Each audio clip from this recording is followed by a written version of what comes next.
আমি বলবো আমার নুরালাপুরের মা, ও মা, আমি চাই না গো তোমার সন্তানটা খারাপ হোক। আমি চাই তুমি যখন বুড়া হইবা, বিছনার ভিতরে প্রস্রাব পায়খানা করবা, তোমার ছেলেটা নিজের হাত দিয়ে তোমার প্রস্রাব পায়খানা পরিষ্কার করব। কিন্তু অনকালা সন্তানরা কামেল লোক রাখে মা বাপের ময়লা পরিষ্কার করবার লাগা। নুরালাপুরের মা সন্তান গর্ভের ভিতরে নিয়া আল্লাহর কোরআনটা ফইর, দেখবা তোমার সন্তানটা গাউসে পাক আব্দুল কাদের জিলানির মতো হইব। খবর কি জানো না, আব্দুল কাদের জিলানির মা ওনার গর্ভে নিয়া 18 পারা কোরআন শরীফ তেলাওয়াত করছে। গাউসে পাক দুনিয়াতে আইসা ওস্তাদের কাছে 18 পারা কোরআন শোনাইয়া দিছে। এই আব্দুল কাদের জিলানি কেমনে শোনাইলা? ডাক দিয়া কয়, আমার মা আমি আব্দুল কাদের গর্ভে নিয়া এই কোরআন তেলাওয়াত 18 পারা পর্যন্ত পড়ছে। আমি আব্দুল কাদের মায়ের গর্ভে এমনে থাকি নাই রে। দুনিয়ার সন্তান মার গর্ভে লাঠি দেয়, হাতের আঙ্গুলের ইশারা লাগায়, মাথা দিয়া মার এই সাতনাটার মধ্যে ডলাডলি করে, মা কত কাতরায়। আমি আব্দুল কাদের এমন করি নাই, এমন করি নাই, কারণ আমি তো মুর্শিদ রূপে বেলায়েতের পাওয়ার নিয়া আমার আল্লাহ তাআলা আমার মার গর্ভ থেকে দুনিয়াত পাঠাইছে। এই জন্য আমার মা যে 18 পারা কোরআন পড়ছে, আমি গাউসে পাক আব্দুল কাদের জিলানি ওই কোরআনটা মার গর্ভ থেকে মুখস্থ কইরা আসছে। আমার মা বোনেরা, আজকের মাহফিলটা পীরে তরিকত মুনাজ্জেরে আজম হযরতুল আল্লামা ফিরজাদা কাজী আবু সাঈদ পেশোয়ারী রাহমাতুল্লাহ আলাইহির স্মরণের মাহফিল। আবু সাঈদ পেশোয়ারীরে কেন এলাকার মানুষেরা স্মরণ করতেছে? এটার কারণ হইল আবু সাঈদ পেশোয়ারী এমন একজন আল্লাহর হক্কানি ওলি ছিল। ও মা, তোমার গর্ভ থেকে তো আবু সাঈদ পেশোয়ারীর মতো ওলি বাইর হইব, তোমার গর্ভ থেকে তো আব্দুল কাদের জিলানির মতো ওলি বাইর হইব, তোমার গর্ভ থেকে তো খাজা মাইনুদ্দিন চিশতির মতো ওলি বাইর হইব। তুমি যদি সন্তান গর্ভে নিয়ে কোরআন পড়ো, তুমি টিভি সিরিয়াল দেখো, মোবাইল ইউটিউব সোশ্যাল মিডিয়া দেখা সময় কাটাও, মা গো মা, হযরত হান্না ডাক দিয়া কয়, আমার সন্তান মরিয়ম যখন আগমন করছে, আমি হান্নার পেটের মধ্যে কোনো ব্যথা হয় নাই, জন্ম দেওয়ার সময় আমি কোনো ব্যথা অনুভব করি নাই। এটার কারণ হইল আমার গর্ভের সন্তান আগমন করার সময় রে জগৎবাসী, আমি তার আগের সময়টা আমার আল্লাহ তাআলার ইবাদত করে কাটাইছি। জোরে কোন সুবহানাল্লাহ। হযরত হান্নাকে আমার সন্তান আগমন করার পরে পুরা ফিলিস্তিন এলাকায় খবর হয়ে গেছে, এই বাইতুল মুকাদ্দাস মসজিদে আকসার ইমাম, বড় ইমাম যিনি মারা গেছে, 1 মাস পরে তার স্ত্রীর গর্ভ থেকে একটা সন্তান আগমন করছে। আইও না রে, আমরা তার সন্তানটারে একটু দেখে আসি, তার সন্তানটা কেমন হয়েছে, কত সুন্দর হয়েছে। সবাই দলে দলে আসতেছে। এবার হযরত মরিয়ম রে দেখা দেখা চইলা যায়। হযরত হান্নাকে আমি চিন্তাগ্রস্ত হয়ে গেলাম, আমার সন্তানরে সবাই দেখতেই যায় কিন্তু কেউ দায়িত্ব নেয় না। হযরত হান্না চিন্তা করলেন, আমার স্বামী মসজিদে আকসার ইমাম ছিল, আমি আমার মাইয়াটারে সেই জায়গায় লইয়া যাই। মা মরিয়ম রে কুলের ভিতরে কইরা হযরত হান্না মসজিদে আকসার সামনে গেছে, সালাম দিছে, আসসালামু আলাইকুম ওয়া রাহমাতুল্লাহ। মসজিদে আকসার 4 জন ইমাম বের হয়ে আসছে, ডাক দিয়া কয়, কি গো, আপনারা এই মসজিদের বড় ইমাম সাহেবের স্ত্রী, কেন আসছেন? বলে, আমার মাইয়াটার বরণ পোষণ লালন পালনের দায়িত্ব কে নিবে? আমি তো কাউরে দেখি না, আমি একার পক্ষে আমার মাইয়াটারে সামলানো আমার পক্ষে সম্ভব হবে না। 4 ইমামে কয় যে তো এই মসজিদের সবচাইতে বড় ইমামের মাইয়া, আমরা তার লালন পালন করব আমাদের মাইয়ার মতো। 4 জন হাত তুলছে। হযরত হান্না কয়, মাইয়া হইল একটা, লালন পালন করব 4 জন, আমি কার কাছে দিতাম? মারহাবা কন্যা। ও বাবা, আপনি যদি হক মানুষ হন, আপনার সহযোগিতা করার মতো মানুষের অভাব হবে না। আপনি যদি ভালো মানুষ হন, আপনার গায়েবী ভাবে আল্লাহর কাছ থেকে সাহায্য আসবো। হযরত হান্না কয়, জগতের মানুষ, ওই 4 জন মসজিদের ইমাম, মসজিদে আকসার ইমাম আমারে কয়, আপনার মাইয়াটারে আমরা 4 জনে লালন পালন করব। 4 জনের মাঝে বাক বিতণ্ডা হচ্ছে, 4 জনই বলতেছে আমরা পালবো। এই টাইমে ওই জায়গার প্রখ্যাত একজন আলেম ডাক দিয়ে বলতেছে, ঠিক আছে আসো, তোমরা যেহেতু বাকবিতণ্ডা করতেছো, আমরা এখন লেখা শুরু করি। যে কলম দিয়া লিখি, এই কলমটারে আমরা নদীর মধ্যে প্রেরণ করব। ওই কলম যার কাছে ফিরাইব, অথবা যেই কলমটা দিয়ে আমরা লিখি, যার কলমটা ভাসব, ওই ব্যক্তির কাছে হযরত মরিয়ম মানুষ হইব। তো আগে যে কলম দিয়ে লাগতো, দোয়াত কলম, এটা কিন্তু লোহারা ছিল না, যে মাথাটা লম্বা একটা টিনা ছিল, এটা কি আর ভাসতো না? পিনটা বাড়তো না, দোয়াতে ঠুয়াতে এবারে 4টা কলম সবাই নিছে, 4টা কলম নিয়ে নদীর মধ্যে মারছে। নদীর মধ্যে মারার পরে যার কলমটা ভাসবো, তার কাছে হযরত মরিয়ম মানুষ হবে। মারাবা। এবার এই 4 জন ইমামের ভিতরে হযরত মরিয়ম আলাইহিস সালাতু ওয়াস সালামের মা, মানে হযরত হান্নার বোনের জামাই, তাহলে মরিয়ম আলাইহিস সালাতু ওয়াস সালামের কি হইব? খালু না? মরিয়ম আলাইহিস সালাতু ওয়াস সালামের খালু ছিল এই মসজিদের ইমাম। মারহাবা কর। মারহাবা। সবার দুয়াত কলমের কলমটা ডুইবা গেছে, কিন্তু ওনার খালুর কলমটা বাসা দিয়া রইছে। মারহাবা কন্যা। ওনার খালু কয় যে মাইয়াটারে আমি পাইছি বাইতুল মুকাদ্দাসের মধ্যে রাইখা তারে আমি মানুষ করব।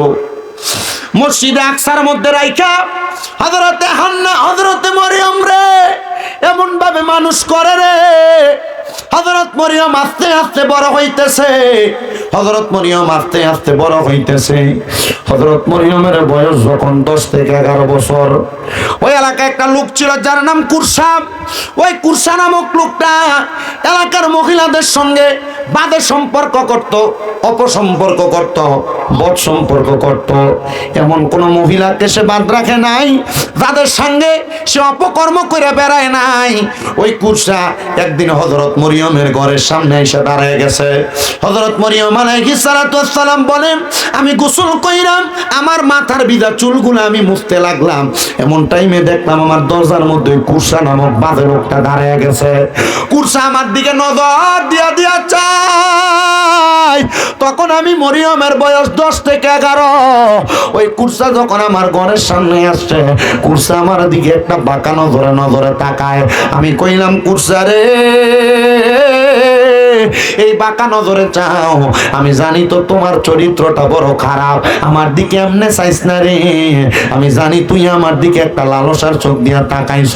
আমি মরিয়ম রে, তুই 2 রাকাত নামাজ পড়তাম দে, আমি নামাজটা শেষ করার পরে তোর যদি মন চায় আমার ইজ্জত হরণ করবি, তুই আমার সামনে আসবি। হযরত মরিয়ম কয়, আমি নামাজের মুসল্লাটা বিছাইয়া মসজিদে আকসার খাদেমার রুমের মধ্যে আমি 2 রাকাত নামাজের নিয়ত করছি। আমি 2 রাকাত নামাজের মধ্যে যখন দাঁড়াইছি, দাঁড়ানোর সাথে সাথে গো আমার চোখের বাণী গুলা বায়া বায়া পড়তাছে। এ পর্দার অন্তরালের মা নামাজের ভিতরে দাঁড়াইলে পাশের বাড়ির মহিলা কি শাড়ি পরছে, জামাই বিদেশ থেকে কল দিল, শাড়ির কথা কইবা, তোমার ভিতরে চিন্তা। এ মা নামাজের ভিতরে দাঁড়াইলে তোমার পেটে ব্যথা, পায়ের ব্যথা, তুমি এটা কিনা লাগবে, ওইটা কিনা লাগবে, এই কথা মনে হয়। নামাজের ভিতরে দাঁড়াইলে তরকারি চুলাই রেখে আসছো, তরকারি জাল দেওয়া লাগবে, এটা তোমার মনে হয়। নামাজের ভিতরে দাঁড়াইলে সন্তানটানি পানি থইরা যাবে, এই চিন্তা তোমার হয়। এ আমার বয়স্ক বাবারা, নামাজের ভিতরে দাঁড়াইলে আপনার ব্যবসার কথা মনে হয়ে জাগা, ফুতে অসুস্থ, ওষুধ কিনা লাগবে, টাকা নাই, অভাব আছেন, ঋণ আছেন, দেওয়া লাগবে, এই কথা মনে হয়ে জাগা। কেন কই জানেননি? কারণ আপনি এখনো পর্যন্ত খুশু এবং খুশুর সাথে নামাজ পড়তে পারেন না। নামাজের মধ্যে আল্লাহর সঙ্গে আপনার মেরাজ হয় না। আল্লাহর নবী কয়, জগতের মানুষ এমন ভাবে নামাজ পড়বা যেন আমার আল্লাহর সাথে মেরাজ হয়। হযরত মরিয়ম কয়, জগতের মানুষ আমি নামাজের ভিতরে দাঁড়াইয়া আমি চোখের পানি গুলা চাইরা দিছি, আমি চোখের পানি গুলা ছাড়ি আর কান্দি আর ডাক দিয়া কয়, আল্লাহ ও আল্লাহ, আমি নামাজের ভিতরে সূরা কেরাত ছাড়া অন্য কিছু পড়া তো হারাম। আমি মরিয়ম নামাজের ভিতরে বিপদের ভিতরে পইরা তোমারে ডাকতাছি। হযরত মরিয়ম কয় সূরা ফাতিহা পড়লাম, সূরা ফাতিহার লগে অন্য কিছু আমি পড়তেছি। এমন ভাবে কেরাত পড়তে পড়তে পড়তে পড়তে হযরত মরিয়ম বলে, ও জগতের মানুষ, আমি আমার আল্লাহ তাআলার কাছে সেজদার ভিতরে যায় শুধু দোয়া করি, আল্লাহ আল্লাহ গো, ও আল্লাহ, এই কুরসা নামক ব্যক্তিটার তো আমার ইজ্জত হরণ করব। তুমি না আমি গর্ভে থাকা অবস্থায় আমার মা বাপরে জানিয়ে দিছ আমি মরিয়মের গর্ভ থেকে একজন নবী জন্মইব। আমি মরিয়মের ইজ্জত যদি ধ্বংস করিয়া দেয়, ও আল্লাহ গো, তুমি বলো না মানুষ তো আমার সন্তানটারে বাজে সন্তান বলবো। আল্লাহ, আমি মরিয়মের ইজ্জত হরণ করতে দিও না, আমি মরিয়মের ইজ্জত হরণ করতে দিও না। মরিয়ম 2 রাকাত নামাজটা যখন শেষ করছে, ডান দিকে সালাম ফিরাইছে, বাম দিকে সালামটা ফিরিয়ে যখন দরজার দিকে তাকাইছে, মরিয়ম কয় আমি তাকাইয়া দেখলাম আমার ঘরের ভিতর থেকে একটা বাতাস জোরে দরজার দিকে গেছে। কুরসা নামক বাজে লোকটা যাইয়া দুপুর করে একটা বাড়ি খাইছে ওই বাইতুল মুকাদ্দাসের ওয়ালের সাথে। ওই কুরসা নামক লোকটা বাড়ি খাইয়া মাথার রক্তপাত হইয়া ইন্তেকাল করছে। জগতের মানুষ রে, কোন মানুষের মনে কষ্ট দেওয়ার আগে সাবধান, কোন মানুষের সাথে অন্যায় করতে সাবধান, কোন মানুষের সাথে জুলুম অত্যাচার করতে সাবধান। বলো হুজুর কেন? ওই মানুষটা যদি নামাজের সাজদার ভিতরে যাইয়া তোমার অভিশাপ দেয়, আরে দুনিয়ার মাইর কাটানো যায়, হসপিটালের মধ্যে যাওয়ার পরে আপনার ওই মাইর গুলারে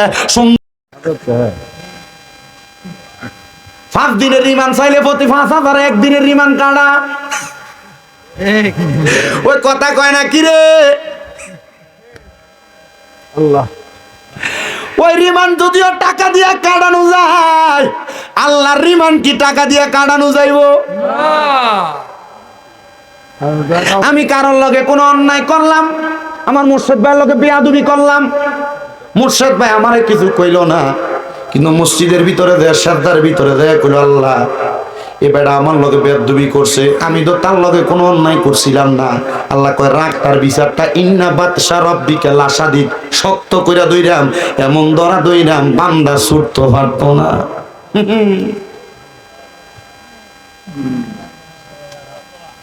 তো মাইনচেরে কষ্ট দিতে হিসাব কইরা দিয়েন, ফরের হক খাইতে একটু বাচ্চা খাইয়েন,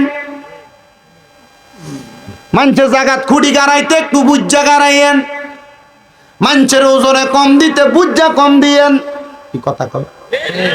সুদের টিয়া গোসের টিয়া খাইতে বুজ্জা খাইয়েন, কারণ এটার কারণে কবরের ভিড়া কম ভিড়া না বেশি ভিড়া?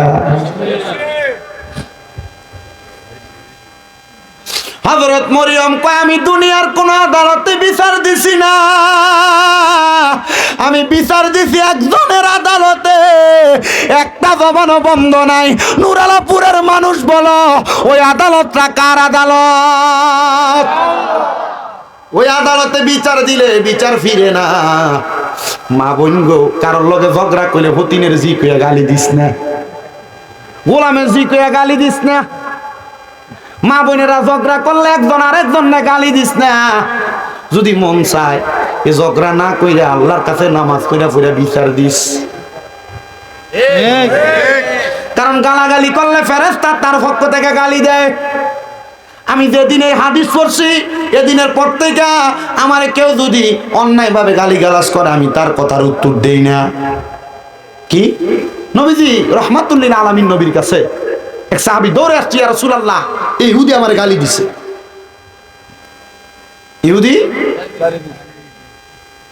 ইহুদি নবীজির সামনে এসে আবার গালি দিল। নবী আমার মুস্কি মুস্কি হাসে। সাহাবী ডাক দিয়ে কই, ইয়া রাসূলুল্লাহ আমার গালি দিয়ে আপনি দিয়ে হাসেন? ইয়া হাবিবাল্লাহ আমারে গালি দিয়ে আপনি দিয়ে হাসেন?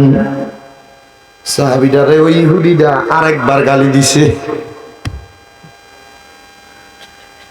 নবী হাসি দেখে সাহাবী কয় নবী তো বিচার করে না।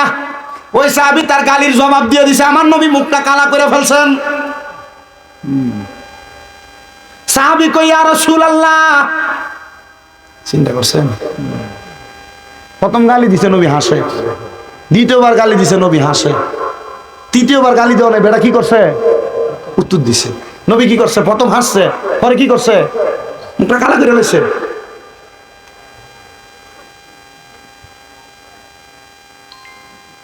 সাহাবী কই, ইয়া রাসূলুল্লাহ, ও দয়ার নবী, দুইবার গালি দিলাম না হাসলেন, তে তিনবার গালি দিলাম, আমি তার জবাবটা দিলাম।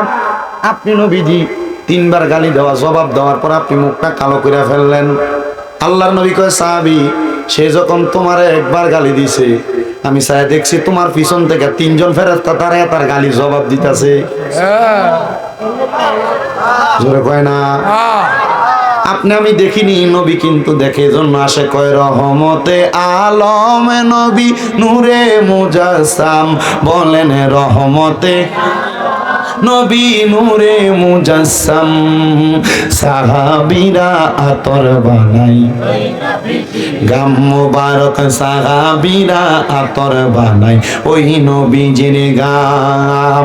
শোনো জানো মানো কেমন আমার নবীজি, যাহার পাগল চন্দ্র সূর্য তারকারাজি, বলেন যাহার পাগল চন্দ্র সূর্য তারকারাজি।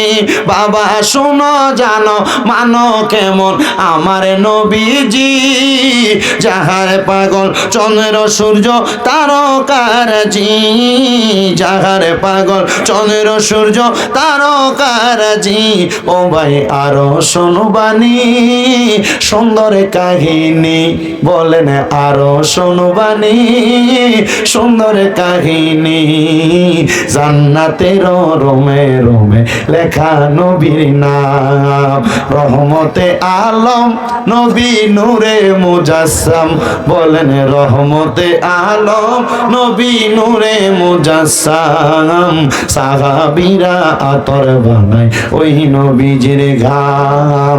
উস্তুনে হান্নানা একটা খেজুর গাছের নাম, যাকে ধরে খুতবা দিতেন রাসূলে আকরাম। মারহাবা কোন? কিছুদিন আগে দেখেছি, শুধু উস্তুনে হান্নানা, এখানে 3টা গাছ আছে। কয়টা গাছ? 3টা গাছ।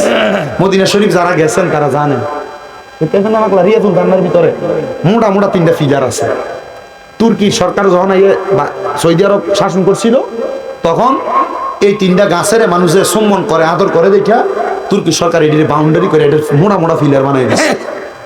একটা গাছের নাম উস্তুনে হান্নানা, একটা নাম উস্তুনে আহাদা, একটা নাম উস্তুনে আয়েশা। এই মোটা মোটা 3টা আসেনিও ফিলার। তো যে উস্তুনে হান্নানা নবী যে এটা ধরে ধরে খুতবা দিত, তো যখন নবীর মিম্বর হয়ে গেছে, উস্তুনে হান্নানা গাছ, সাহাবায়ে কেরাম লয়ে নবী বসে রইছে, হঠাৎ করে কান্নার আওয়াজে, তাই না বাবা তাকায় দেয়, কোত্থেকে কান্নার আওয়াজ আসে? খেজুর গাছ নবীর লোকে কথা কই, ইয়া রাসূলুল্লাহ, আপনি তো আমার এই মিম্বর হওয়ার আগে আমার ধরে ধরে খুতবা দিছেন, এখন তো মিম্বর হওয়ার পর আমার ভুলে গেছেন, ইয়া রাসূলুল্লাহ, এখন তার আমারে ধরেন না, এজন্য আমি এই সুখে কান্তাছি। জোরে কোন সুবহানাল্লাহ। এটার পাশে উস্তুনে আয়েশা, যেখানে আমার নবীজির মা আয়েশা ইন্না খানা দিত। এটার পাশে উস্তুনে আহাদা, দূর থেকে কোনো মানুষ এলে নবীজির কাছে গাছের নিচে বইয়া থাকতো। মারহাবা কোন না? এজন্য আশেক কয়, বাবা উস্তুনে হান্নানা একটা খেজুর গাছের নাম, যাকে ধরে খুতবা দিতেন রাসূলে আকরাম, বলেন যাকে ধরে খুতবা দিতেন রাসূলে আকরাম। গাছটা নবীর বিরহে কাঁদিতে রহে, হতবাগ হইলেন যত সাহাবায়ে কেরাম। রহমতে আলম নবী নূরে মুজাসসাম, বলেন রহমতে নবী নূরে মুজাসসাম। সাহাবীরা আতর বানায় ওই নবীজির গাম। বাবা ওলিউল্লাহর নবীর কাছে এই আরাধনা, দেখব নবী নূরের ছবি যতই কল্পনা, বলেন দেখব নবী নূরের ছবি যতই কল্পনা। আমার বিদায় বেলাতে নবী আসবে দেখিতে, ঠিক কিনা? তরিকতের পাগলটার বিদায় বেলা নবী দেখতো আইবনি। আর যদি নবী মরণের আগে না হইয়ে কবরে বিসমিল্লাহি ওয়া আলা মিল্লাতি রাসূলিল্লাহ কইয়া শোয়া দিলে, নবী কয় আমি নবীজি তারে আমার কোল মোবারক নি। জোরে কোন সুবহানাল্লাহ।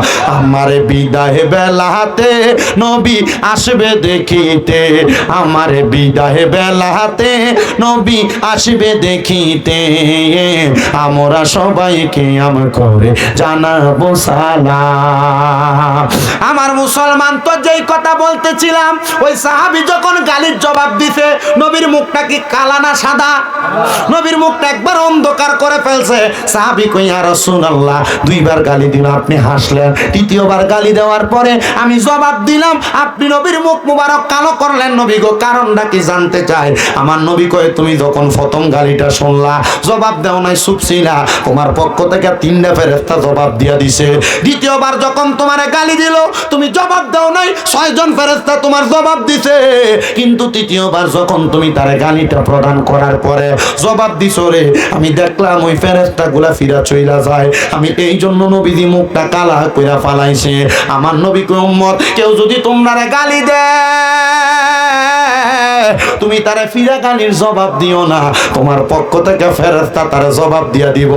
আমার এই নুরালাপুরের মা ও সোশ্যাল মিডিয়ার মাধ্যমে দেখনেওয়ালা দেশের মা বোনেরা গো, কেউ যদি তোমার অন্যায় ভাবে গালি দেয়, কেউ যদি তোমার গালি দেয় অন্যায় ভাবে হোক বে অন্যায় ভাবে হোক, তার গালির জবাবটা তুমি তোমার মুখ দিয়া দিও না। বলে হুজুর কেন? কারণ গালির জবাব দিলে তোমার গালির জবাবটা কিন্তু ফেরেশতার দিত না। তুমি যদি চুপ কইরা থাকো, আমার আল্লাহ তাআলার ফেরেশতারা তোমার পক্ষে থেকে তোমার জবাবটা দিয়া দিব। এবার ওই হযরতে মরিয়ম ডাক দিয়া কয়, আমি নামাজের সিজদায় দিয়ে বিচার দিছি। সাবধান সাবধান। আমি নামাজের সিজদায় বিচার দেওয়ার পরে একটা বাতাসি এসে কুরসাটারে আগ ওয়ালের লোকে বাইরে মারছে। মারহাবা কোন মিয়া? হযরত হান্না কয়, আমি দেখলাম বাতাস আসার পরে আমার ঘরের মধ্যে কুরসার সুরত নিয়ে কে জানি দাঁড়িয়ে রয়েছে। আমি চিন্তা করলাম কুরসা তো মারা গেছে, কুরসার সুরত নিয়ে কে আমার সামনে আসলো? আমি চুপ করে রইলাম, কিন্তু আল্লাহ তাআলার প্রতি আমার বিশ্বাসটা বড় করা। আমি কইলাম, আল্লাহ, কুরসানা মারা গেছে, এখন কেমনে আইলো? এবার আল্লাহ তাআলার কাছে যখন আমি মরিয়ম এই কথা বলি, আমার আল্লাহ তাআলার পক্ষ থেকে আওয়াজ আসে, রে মরিয়ম, এটা তো কুরসা না, জিবরাইল কুরসার সুরত লইয়া তোমার ঘরের সামনে দাঁড়াইছে। তুমি মরিয়ম রে পরীক্ষা করে। জিবরাইল ডাক দিয়া কয়, ও 11 বছরের মরিয়ম, শোনো রে, আমার আল্লাহর চরিত্রের পরীক্ষায় তুমি মরিয়ম পাস করে ফালাইছো। আমার আল্লাহ কইছে রে, তুমি মরিয়ম রে আমার আল্লাহ তাআলা একটা উপহার দিব। ও মরিয়ম, কি উপহার জানোনি? আমার আল্লাহ কইছে, তোমার গর্ভের ভিতরে একটা নবী জন্ম দিব। জোরে কোন সুবহানাল্লাহ। মরিয়ম কয়, বয়স 11। কত? 11। এখন যদি আমার গর্ভের সন্তান আসে, বিয়ে তো হয় নাই, মানুষ তো আমারে উমা বিয়ে না হইলে সন্তান হইলে আমরা ভালো কইবেন? কি কইব? জারজ কইব। মরিয়ম কয়, আল্লাহ, মানুষ আমার অপবাদ দিবে। আল্লাহ কয়, মরিয়ম, ইন্নাল্লাহা মাআস সাবিরিন, নিশ্চয়ই ধৈর্য ধারণকারীর সাথে আমি আল্লাহ আছি। মরিয়ম, তুমি ধৈর্য হারা হইও না।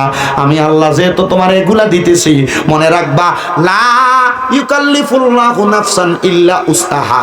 আমি আল্লাহ কারো সাধ্যের বাহিরে কোনো কিছু চাপাইয়া দেই না। মরিয়ম, তোমার সাধ্য আছে সন্তান নেওয়ার, তুমি সন্তান নাও, এরপরে যা হইব দেখতাম তো আমি আল্লাহ। মারহাবা। আরো জোরে কন্যা মারহাবা। মুসলমান, হযরতে মরিয়ম আলাইহিস সালাতু ওয়াস সালাম ধৈর্য নিছে। আর তো সেলো আড়াআড়ি করলে হইতো না, মানুষ চাই থাকবো তোমার দিকে।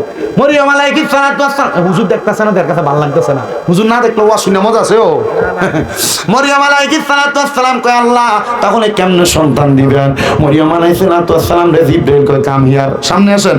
মরিয়ম আলাইহিস সালাতু ওয়াস সালাম সামনে, জিবরাইল কয়, ও মা মরিয়ম, আপনি একটু আপনার মুখটারে হা করেন। হযরত মা মরিয়ম জিবরাইলের সামনে এবার মুখটা হা করছে। জিবরাইল কয়, মারহাবা। হুজুরে কয় না মারহাবা। জিবরাইল কথা কইছে। জিবরাইল কয়, মরিয়ম মা সামনে আসেন।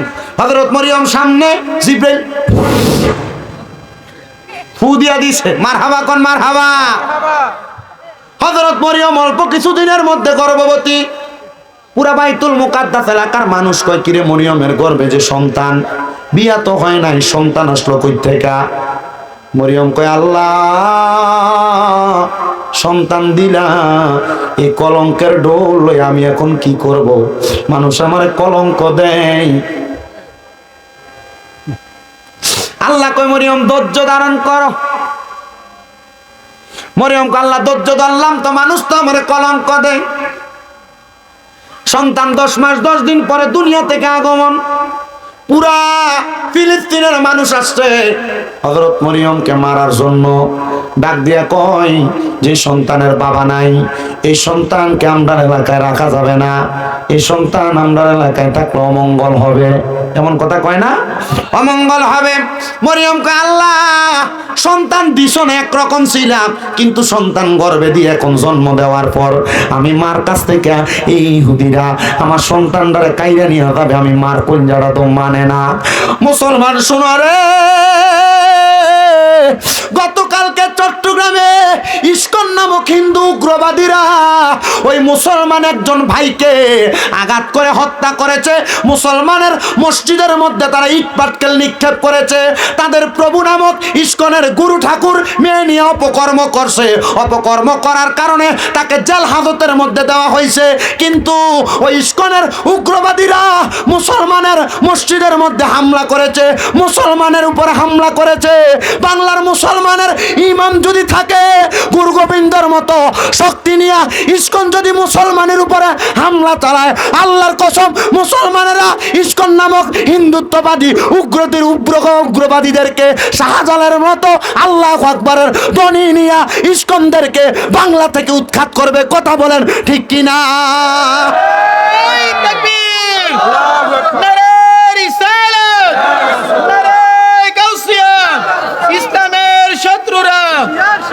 হিন্দুদের মাঝে দুইটা দল। কয়টা দল? দুইটার মধ্যে যারা সনাতনী তারা নরমাল ভাবে চলে, কারোর সাথে ঝামেলায় যায় না। কিন্তু এই ইস্কন নামক সংগঠনটা বড় উগ্রবাদী সংগঠন। আগে জঙ্গি টোয়াইতো মাদ্রাসায়, এখন জঙ্গি দেখা যায় ইস্কনের এখানে। কথা কন না কেন? বাংলাদেশের অন্তর্বর্তীকালীন সরকার ডক্টর মোহাম্মদ ইউনূস সাহেব, আপনার কাছে আমরা জানান করতে চাই, আমাদের একজন ভাই অ্যাডভোকেট ছিল, ইসলাম ধর্মের পক্ষে সে কথা বলেছে, ওই ব্যক্তিকে হত্যা করেছে ওই ইস্কনের যে উগ্রবাদীরা।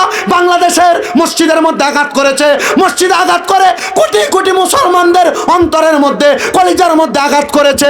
যে ইস্কনের সদস্যরা এই মুসলমানদের মসজিদের মধ্যে আঘাত করেছে, বাংলার কাঠগড়ার মধ্যে হিন্দুত্ববাদী ইস্কনদের শাস্তি হওয়া লাগবে। কথা বলেন ঠিক কিনা? দুই দাঁতের চোয়ালের মাঝখানে জিহ্বা যেমন নিরাপদ, সকল ধর্মের, মুসলমান ধর্ম ছাড়া অন্য ধর্মের সবাই মুসলমানের কাছে নিরাপদ। কথা বলেন না কেন? কিন্তু কয়েকদিন আগে হিন্দুত্ববাদীরা পূজা যখন করছে মুসলমানরা পাহারা দিছিল। কি কথা বলেন না কেন? আমরা ওই মুসলমানদেরকে বলবো, যেহেতু পাহারা দিছেন, এখন দেখেন পাহারা দেওয়ার পরিণাম কি হয়ে দাঁড়াইছে। তারা আমাদের মসজিদের মধ্যে আঘাত করেছে। মসজিদ, মুসলমানদের কেবলাল মসজিদ বাইতুল্লাহ, এগুলাতে আঘাত করলে মুসলমান ঠান্ডা থাকবে না। আপনারা তো হুমনার এই গ্রাম্য অঞ্চলে থাকেন, হয়তোবা সোশ্যাল মিডিয়ার মাধ্যমে যুবকরা দেখে, আপনারা অনেকে দেখেন। মুসলমান একটা কথা মনে রাখবেন, বাংলাদেশের মধ্যে ভারতের এজেন্ডা বাস্তবায়ন করতে চায়। এরা চায় হিন্দুত্ববাদীরা মুসলমানদের বিভিন্ন ধর্মীয় পাঠশালাগুলা, বিভিন্ন ধর্মীয় কার্যক্রমগুলা বন্ধ করানোর জন্য, এগুলোর মধ্যে উগ্রবাদী ঝরানোর জন্য। এগুলা যদি করে বাংলার মুসলমান কি এমনি বসে থাকবে নাকি? কথা বলেন না ঠিক কিনা? বাংলার মুসলমান এমনি থাকবে না। আরেকটা কথা জানান করে দিতে চাই, বাংলার মানুষ স্বাধীনতাও চাইছে।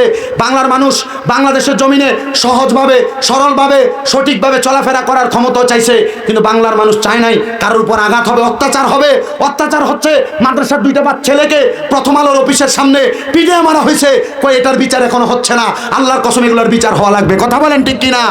মুসলমান যদিও দুনিয়ার জমিনের ভিতরে বিচার না হয়, মুসলমান যদি আমাদের সেজদার মধ্যে যে আল্লাহর কাছে বিচার দেয়, এটার বিচার কিন্তু হবে। কথা বলেন না কেন? হযরত মরিয়ম কয় আল্লাহ তোমার কাছে সেজদার যে বিচার দিতেছি, আল্লাহ আমার তো এরা বাজে কইতাছে, খারাপ কইতাছে, আমার সন্তান জন্ম দিয়েছে, কিন্তু সন্তানের তো বাপ নাই, সন্তানের পরিচয় নাই, আল্লাহ তুমি বিচার করো। এরা আইছে মরিয়ম আলাইহিস সালামের কোলে হযরত ঈসা নবী টান দিয়ে লয়ে যাবে। কেউ গর্ত করছে, কইছে এটা বেতা কানায় লেবা। কেউ আগুন জ্বালাচ্ছে, কইছে ডাইরেক্ট আগুনে দিয়ে ফেলবা। জিনারা আগুনে দিতে কো, উনি কি সাধারণ মানুষ না নবী? জোরে কোন? হযরত ঈসা নবীর হাতের মধ্যে নিছি হুদিরা জীবিত অবস্থায় গর্তের মধ্যে ফেলে দিবে, আগুনে ফেলে দিবে। হযরত ঈসা পয়গম্বরের মা মরিয়ম আলাইহিস সালাম লগে লগে আল্লাহর কুদরতি কমে সাজদা দিয়ে দিছে। আল্লাহরে সাজদা দিয়া কয় আল্লাহ আমার সন্তানরে মাইরা লাইবো, আমি মা কেমনে সহ্য করব? মার মতো আদর কিন্তু ভূতেরা কেউ করে না। ও বন্ধু, ওই মা বাবার মনে কষ্ট দিয়া দুনিয়াতে শান্তি পাইব না, আখিরাতের মধ্যে শান্তি পাইব না। সে কই তোমরা কোনোদিনও মায়েরই মনেতে কষ্ট দিও না, তোমরা কোনোদিনও মায়েরই মনেতে কষ্ট দিও না। হায়রে মায়ের মনে কষ্ট দিলে খোদা তো পাবি না, বলেন মায়ের মনে খোদা তো পাবি না। তোমরা কোনোদিনও মায়েরই মনেতে কষ্ট দিও না। কত পাপী আছে যে মাকে কষ্ট দেয়, মায়ের মনে কষ্ট দিয়ে অভিশাপ নেয়। আরে মায়ের মনে কষ্ট দিলে খোদা তো পাবি না, বলেন মায়ের মনে খোদা তো পাবি না। তোমরা কোনোদিনও মায়েরই মনেতে কষ্ট দিও না। মাগো তোমার মত লয় না কেহ আমায় বুকে টানি, আদর করে মুছে না কে মা, আদর করে মুছে না কেউ আমার চোখের পানি। হায়রে মা জননী আমার, হায়রে মা জননী। কিন্তু বর্তমান জামানা অনেক পরিবর্তন হয়ে গেছে। যে ফুতে কামাই করে আইন না দেয়, মা বাপ ওই ফুতের বেশি আদর করে। কথা কন না কা ঠিক নি? তো কথা মূলটার মধ্যে থাকি, মার আদরটা বেশি। কি আদরটা বেশি? হযরতে মরিয়মকে আমি আল্লাহর কাছে কাঁদতে লাগলাম, যখন আমার ফুত হযরত ঈসা নবীরে তারা মাটির নিচে ফালাইয়া দিব। এই টাইমে ঈসা নবী কয়, শোনো রে, আমার মা আমারে এমনে জন্ম দেয় নাই, আমার আল্লাহ তাআলা জিবরাইলের ফুয়ের মাধ্যমে আমারে মার গর্ভে দিয়েছে। জোরে কোন সুবহানাল্লাহ। বাচ্চা কয় দিনের? একদিনের? কথা কয় মারহাবা কর না, কথা কইতেছে। এলাকার মানুষ কয় যে এত বাবা নাই, মানুষ তার ব্যাপারে বাজে মন্তব্য করবে। মরিয়ম, এই ঈসা নবীরে তুমি নিয়ে দূরে কোনো জায়গায় রাইখা আসো। ঈসা নবীরে দূরে এক জায়গার মধ্যে রাখতে গেছে। হযরতে মরিয়ম কয়, আল্লাহ ও আল্লাহ, আমার সন্তান আবার কি রেডি হয়েছে নি? রেডি হয়েছে? ঠিক আছে। কি তো ওয়াজ হইছে না? আমরা লগেরটা দিছে গেল দিয়ে রাখতালেন না। আইতাছে। আচ্ছা চাটা খাইয়েন আপনারা। ওই আবার যাইতাছে চা খাইতে পয়সা দেখ। তো কি দা করতাম? আরে আমরা তো আরেকটা দিলে আছে আছে। আচ্ছা আচ্ছা, অসুবিধা না, অসুবিধা নেই। হযরত মরিয়ম আলাইহিস সালাতু ওয়াস সালাম আমার আল্লাহ তাআলার কাছে কান্দে, আল্লাহ এই ফুতের কই রাইখাম? আমার আল্লাহ তাআলা কই, মরিয়ম তোমার এলাকা থেকে দূরবর্তী একটা পাহাড় আছে, ওই পাহাড়ের গুহার মধ্যে রাইখা বাচ্চা মানুষ কান্না করবে। আমার আল্লাহ তাআলা ডাক দিয়া কই, মরিয়ম খাওয়ানোর দায়িত্ব তো আমি আল্লাহর, চিন্তা করিস না রে, চিন্তা করিস না। আমার আল্লাহ তাআলা হযরত মরিয়ম রে এমন দয়া করছে রে, এমন দয়া করছে। মরিয়ম কয়, আল্লাহ আমার ফুতে খায় কি? ওরে বাবা, আপনাদের এলাকায় সন্তান জন্ম নেওয়ার পরে দেখবেন সন্তানের আঙ্গুল ছয়নি, ছয় না? এটা কেন ছয় জানেন? হযরত মরিয়ম যখন ওই সন্তানের রাইখায় আসতে গেছে, আমার আল্লাহরে কই, আল্লাহ ফুতে খাইবো কি রাইখা গেলে? আল্লাহ কই, প্রত্যেক রাত্রবেলা এসে সন্তানরে খাওয়াইও। আমার আল্লাহরে কই, আল্লাহ রাত্র খাওয়াইলে সারাদিন কে আমার ফুতের পেটে খিদা লাগবো না? আল্লাহ কই, মরিয়ম আমি আল্লাহ তোমার তোমার সন্তানের সাদা আঙ্গুলের মাথাটার ভিতরে একটা জান্নাতের দুধের নহর লাগাইয়া দিছি। তোমার সন্তানের পেটে ক্ষুধা যখন লাগবো, সন্তান যদি ডাইন হাতের সাদা আঙ্গুলটা মুখের ভিতরে দেয়, আমি আল্লাহ তাআলা তোমার সন্তানরে কুদরতি ভাবে খানা খাওয়া দিব। কেউ বুঝিতে পারে না রে মাবুদ মাওলার খেলা, আরে পীর মুর্শিদের খেলা। আরে জোর করিয়া বুঝতে গেলে তার ঘটে মরণ জ্বালা, আরে জোর করিয়া বুঝতে গেলে তার ঘটে মরণ জ্বালা। কেউ বুঝিতে পারে না রে ওলি আল্লাহর খেলা, আরে পীর মুর্শিদের খেলা। ওরে সত্যির বছরে কারোর কেনাগি ফুটে না, আবার 6 মাসেরও কালের দয়াল পাই যে 16 আনার দয়াল পাই যে 16 আনা। দয়াল জোর করিয়া দিবে তোরে, জোর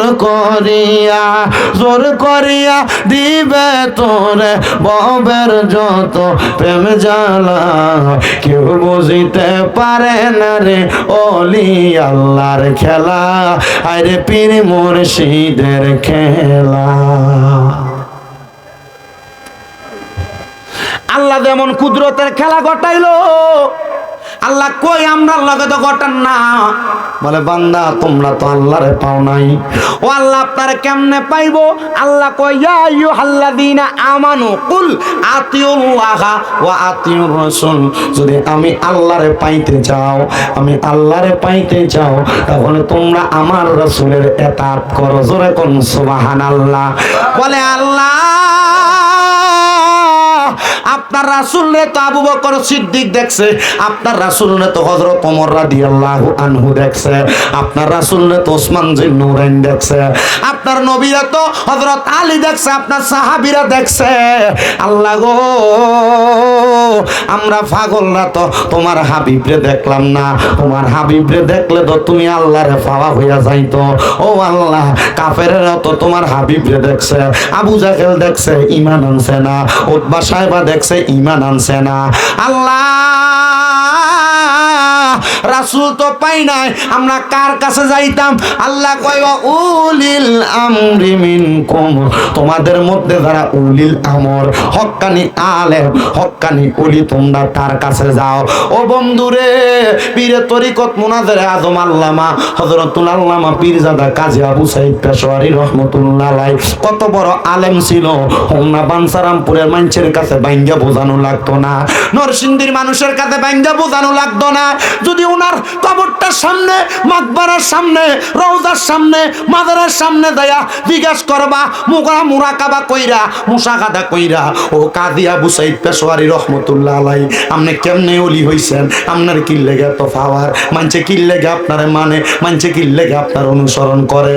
হযরত কাজী আবু সাঈদ পেশোয়ারি কইব রে, আমি আমার রাসূলরে ভালোবাসছিলাম, আর আমার আল্লাহ তাআলা রাসূলের ভালোবাসা মুহাব্বত আমি কাজী আবু সাঈদ পেশোয়ারির কলবে থাকার কারণে সমস্ত এলাকার মানুষের অন্তরে আমি আবু সাঈদের ভালোবাসা দান কইরা দিছি।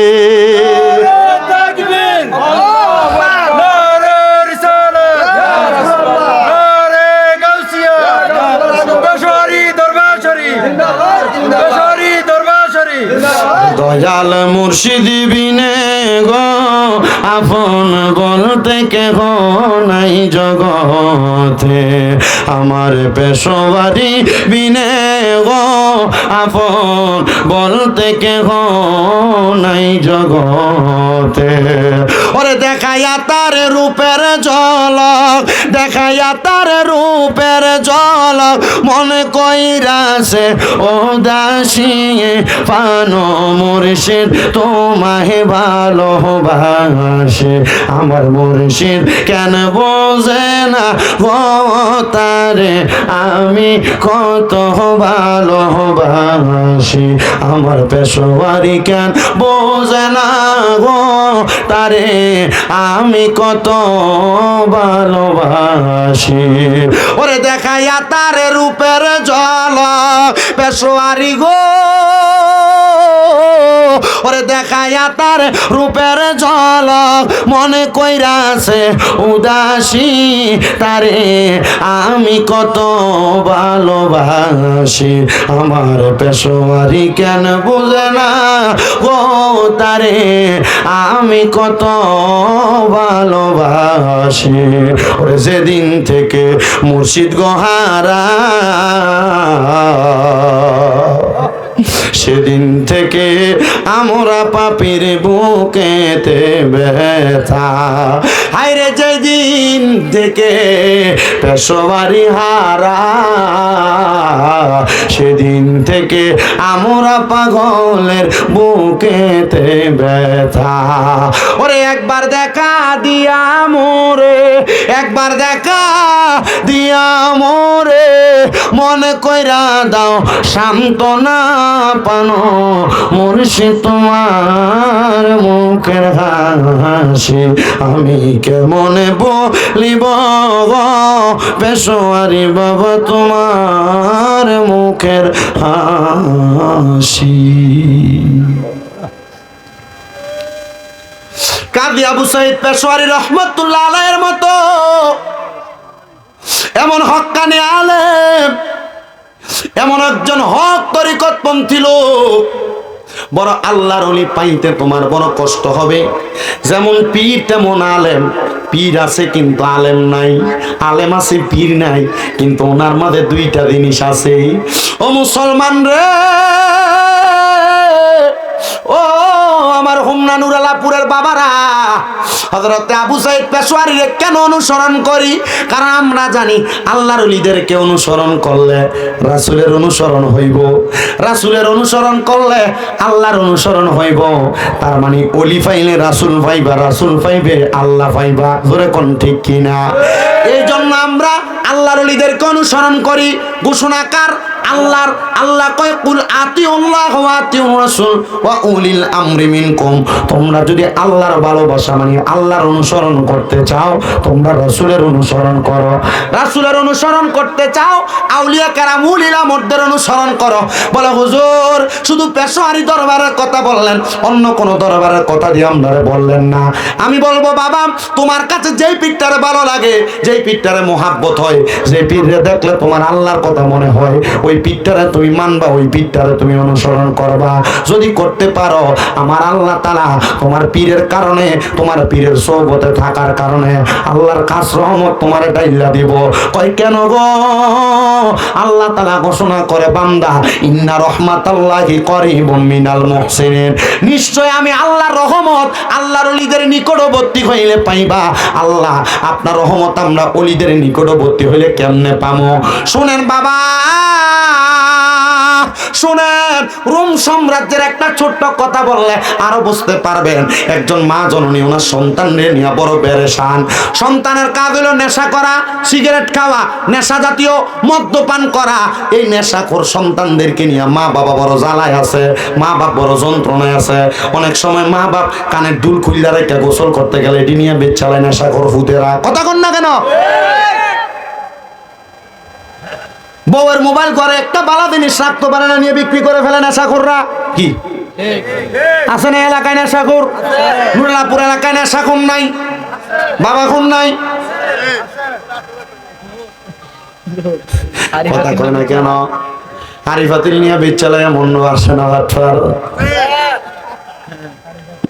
এ নেশাখোর ফুলা বান্ডিরে লইয়া বড় জ্বালা, বড় জ্বালা। এ পোলাপাইন মনে রাখবা, তোমরা যারা যুবক ভাইরা আছো তোমাদের জন্য কয়েকটা কথা বলি। আমি একটা জিনিস অবজার্ভ করলাম, কয়েকজনকে আমি জিগাইলাম আমার এলাকার যারা সিগারেট খায়। আমি কইলাম সিগারেট খান কেন, আপনার এই খানাটা শিখাইছে কে? হ্যাঁ কয়, আরে বন্ধু বান্ধবের লোক চলতে চলতে খাইলিস। আরো কয়েকজনকে জিগাইলাম সিগারেট খানা শিখলি কই, কে শিখাইছে তোর এই বাদ জিনিস খানা? হ্যাঁ কয়, আরে ভাই বন্ধু হাত যে একদিন টান দিতে দিতে শিক্ষা লাইছে। এর জন্য পোলাপান মনে রাখবা, এ সিগারেট খানাটা থেকে কিন্তু তুমি নেশার দিকে যাইবা। তোমার বন্ধু তোমারে দেখবা মাঝে মাঝে একদিন করবো আর দিয়াল একটা টান কি গো দিল তোর আগুনটা জ্বালাই দিল। এজন্য যারা সিগারেট খায় নেশা করে সে নিজে থেকে নেশা করে না, যে কোনো বন্ধু বান্ধবের পাল্লায় পড়ে নেশা করে সিগারেট খায়। এমন বন্ধু থেকে সাবধান, সে তোমার বন্ধু না, সে কাল সাপ তোমার শত্রু, তোমার জীবন নাশ করে দিবে ফলা।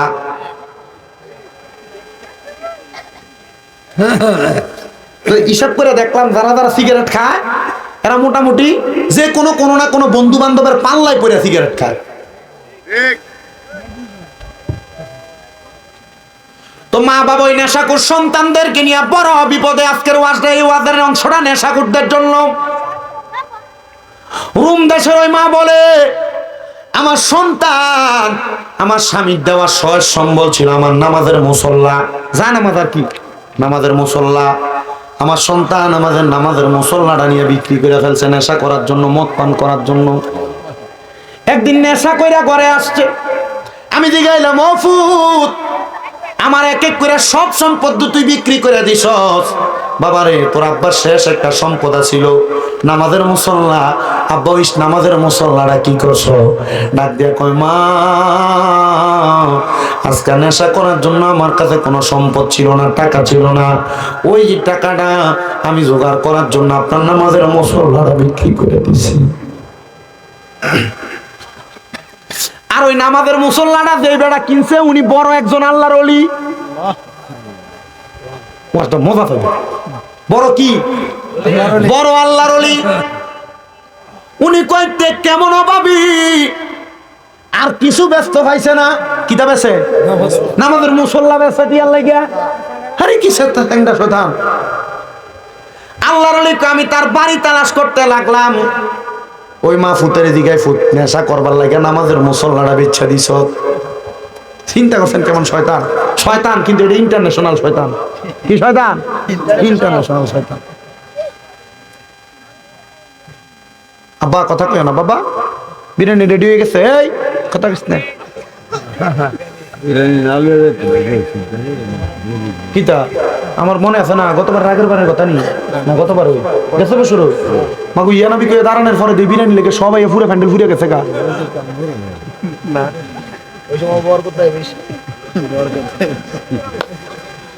আচ্ছা যাক ঠিক আছে, তোমরা জেনে থাও, সাধুয়ানে থাও, অমুক জায়গায় থাও, তোমরা ওয়াজটা মনোযোগ দিয়ে শোনো। এবার কোন নেশা করার জ্বালা মানুষ কি শান্তিতে না অশান্তিতে? আমার মনে আছে। হ্যাঁ বাচ্চা আরো বেশি করে করবে, ধরিস তোরা তো আরো শতান।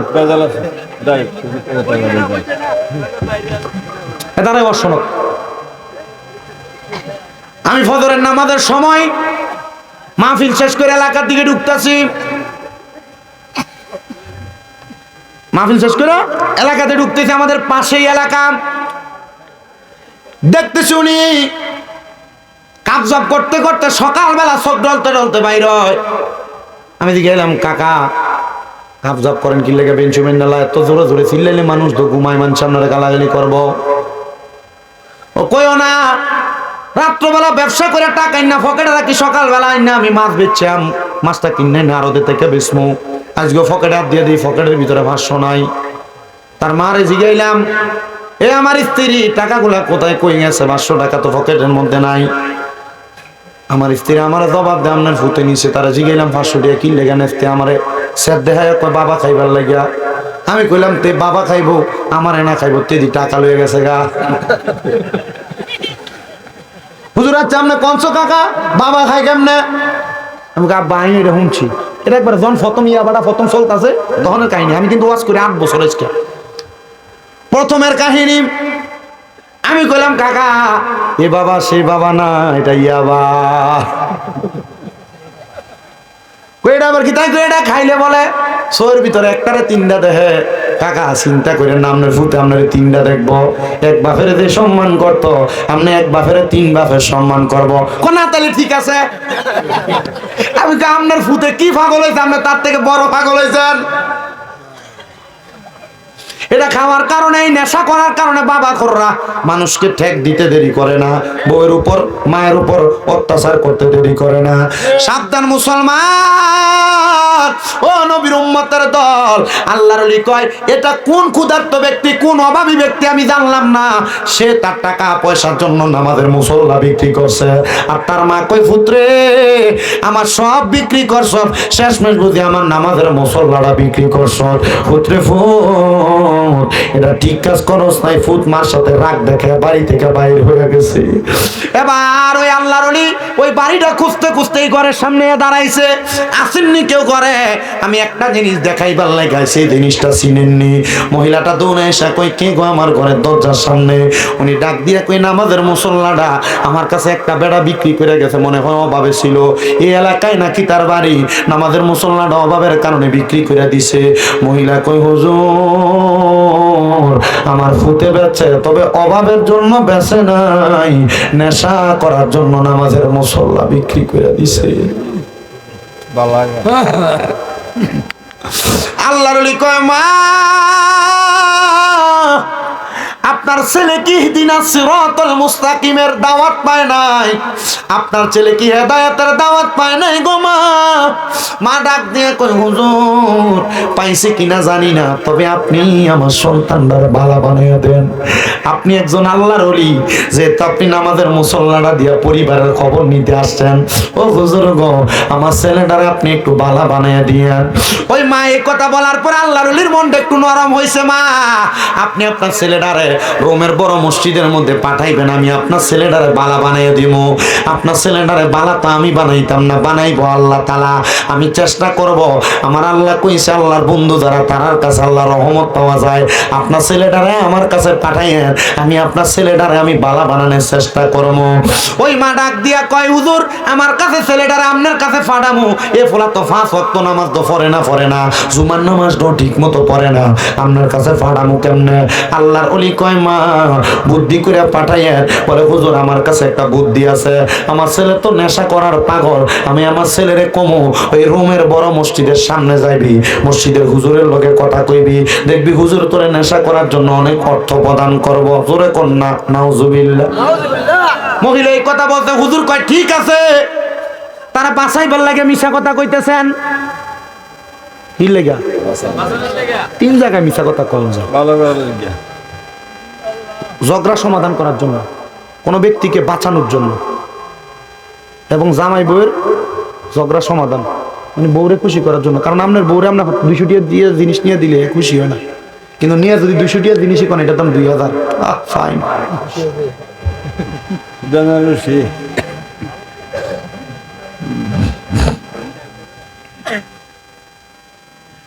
ওনাকে বাঁচানোর জন্য আপনি এই কথাটা বলবেন। মা সেম কাজটা করছে। ফুট বাড়িতে আইসস, এ বাবা তুই তো নেশা করার জন্য প্রত্যেকদিন কিছু না কিছু বেচস, আমার নামাজের শেষ মুসল্লাটাও বেচা দিছস, এখন বেচবি কি? ফুটে কমা কথা সত্য, বেচছাম কি? বলে ফুট তোর ইনকাম করার জন্য, নেশার টাকার জন্য আমি তোর একটা সন্ধান দিতে পারি। ও মা কি সন্ধান দিবা গো মা?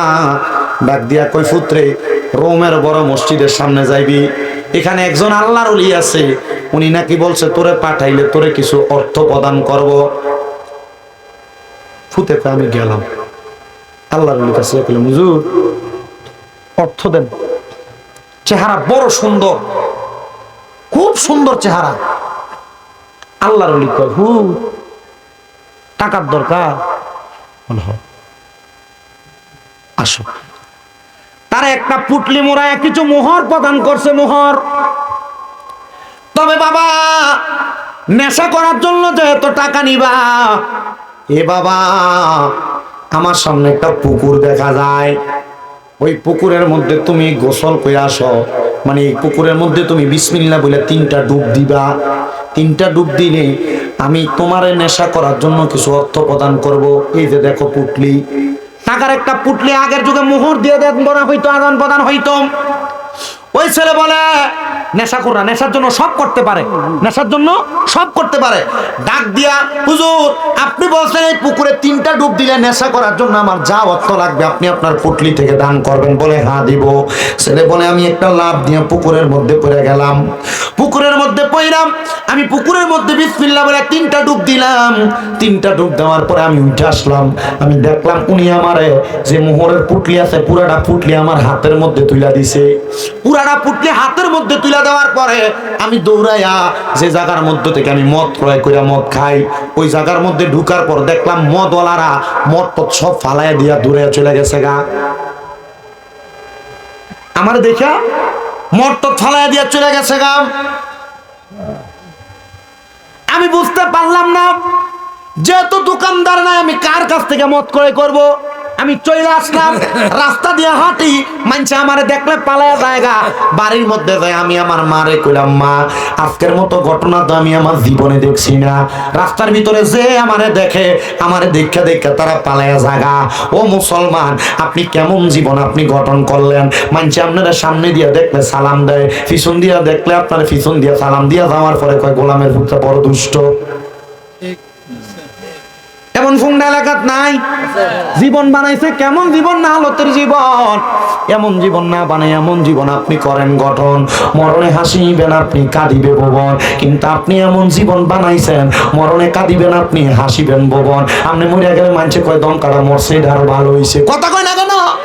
আপনি একটা বালা জীবন বানান, এমন জীবন বানাইয়েন না মানুষ আপনার সামনে দিয়ে সালাম দিব, পিছন দিয়ে গোলামের ফুটকে গালি দিব। সাবধান, এমন জীবন বানাইয়েন না।